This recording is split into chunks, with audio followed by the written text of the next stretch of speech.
UX is tough, not because of the work itself, but because of everything around it. The pressure, the politics, the self-doubt. Joe Natoli has been through it all, and for more than 30 years, he's been helping UXers and designers find their way through the challenges that really make or break a career. Not the wireframes or design tools, but impostor syndrome, office politics, bad bosses, and learning to stand your ground. This is Making UX Work, where he tackles the battles no boot camp, book, or conference ever prepares you for, and shows you how to come out stronger on the other side. Okay, kids, I am here to kick you some straight science, and it is this. People do not resist your work because they hate logic. They resist it because they're afraid. They're afraid of change. They're afraid of being wrong. They're afraid of being exposed. They're afraid of losing control or relevance or credibility. And you cannot reason or logic someone out of fear. Believe me, I've tried many times. I've walked into countless meetings armed with user data, usability reports, conversion metrics, accessibility violations, lawsuits in some cases, and I have still had people dig in their heels. And, you walk out baffled. Like, why are they still resisting this? How do they not see how much sense this makes? And eventually I realized, no, they don't see that this makes sense because fear is not rational. All right. We love to think that people, executives, business people, product managers make decisions based on data. As the story goes, for all the lip service that you hear about the power of data and the power of research and the power of metrics and whatever, the fact is this: most decisions, especially in group settings, are emotional. They're about identity, they're about power, they're about trust, and a lot of times they're about anxiety. And the moment your work threatens someone's identity or their comfort, they're going to push back, no matter how much sense you are making. That's not dysfunction, that's human nature. So your job is not just to explain your research or your design or your proposal. It's your job to manage the emotions around it. Let me give you a quick story to try and explain this. I was working on a product redesign once with a team where the lead product manager had written most of the current interface himself. And every time I proposed a change, he'd question it, not just once, over and over and over again, in public, in private, on Slack, on calls. Now, keep in mind, they brought me into this organization as a consultant because they weren't happy with what he had designed. And even so, they're paying me because this guy did a shit job and he is still fighting me. Now, at first I thought, okay, well, he's just being defensive, And eventually I realized he's afraid, okay? This wasn't just about the interface that he designed. It was about his work. It was about his identity. His name was all over this. And here I am coming in, telling him and everyone else essentially that this isn't good enough. Of course he was scared. They probably freaked him out when they brought me in the first place. In a polite way, it's like saying, you know what you've done really sucks. So we're going to pay this guy a lot of money that we shouldn't have to spend to fix your bullshit. Of course he was scared. So once I had that little revelation, I changed my approach. Okay, I brought this guy closer to me. I started asking him more questions. I invited him into early sketches, the stuff I was doing on the whiteboard. I gave him credit wherever I possibly could. And over time, I built trust. And over that same period of time, he went from being an obstacle to being a partner.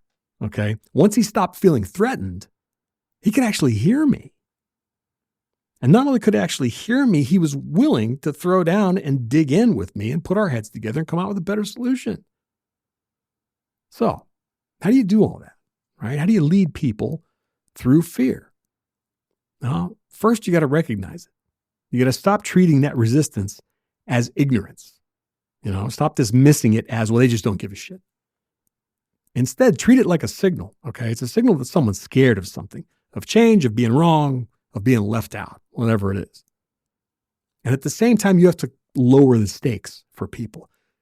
People resist the most when the stakes for them personally feel high, right? So invite more conversation earlier. Frame things as experiments. Say, well, let's test this. Instead of saying, I think this is a better solution. Part of what happens when you do that is you're building psychological safety. You're making it safe to speak up. More importantly, you're making it safe to be wrong, right? You're making it safe to not know. Get in the habit of praising curiosity. Normalize iteration. Laugh at your own missteps. Make everything about shared goals. When fear kicks in, people go into self-protection mode, right? They curl up, their armor comes up, they're like, ugh. Reframe the conversation around everybody's shared success, right? User customer outcomes, business impact, whatever it is. But pick an objective third-party outcome that has nothing to do with the emotional stake of anybody in the room.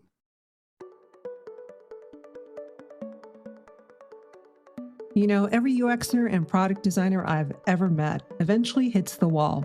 You know the wall, the one built by managers, stakeholders, or formed by internal politics. The wall that renders every method they were ever taught irrelevant or just feeling impossible.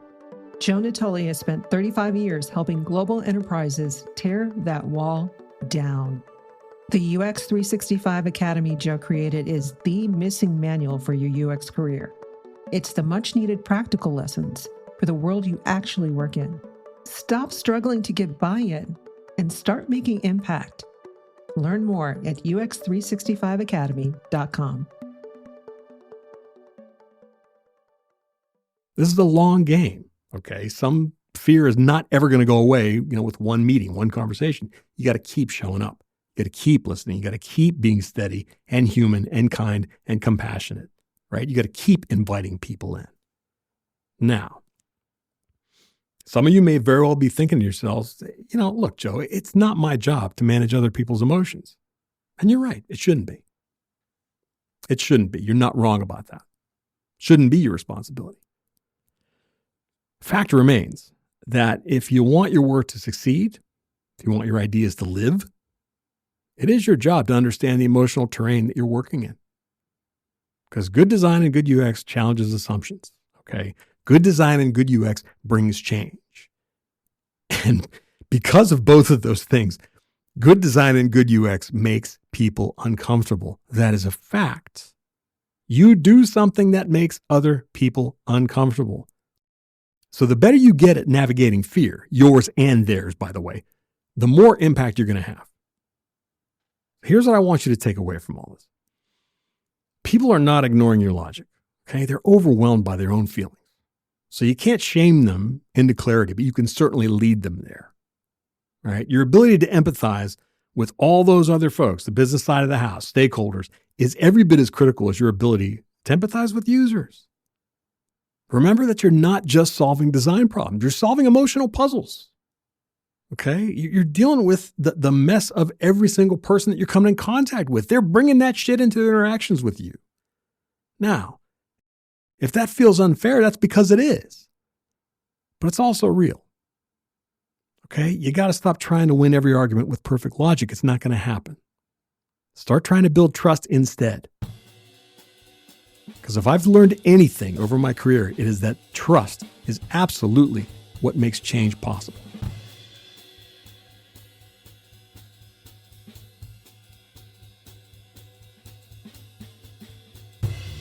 You've been listening to Making UX Work with Joe Natoli. Honest talk about the hidden challenges that shape a design career. See you next time. And until then, onward and upward.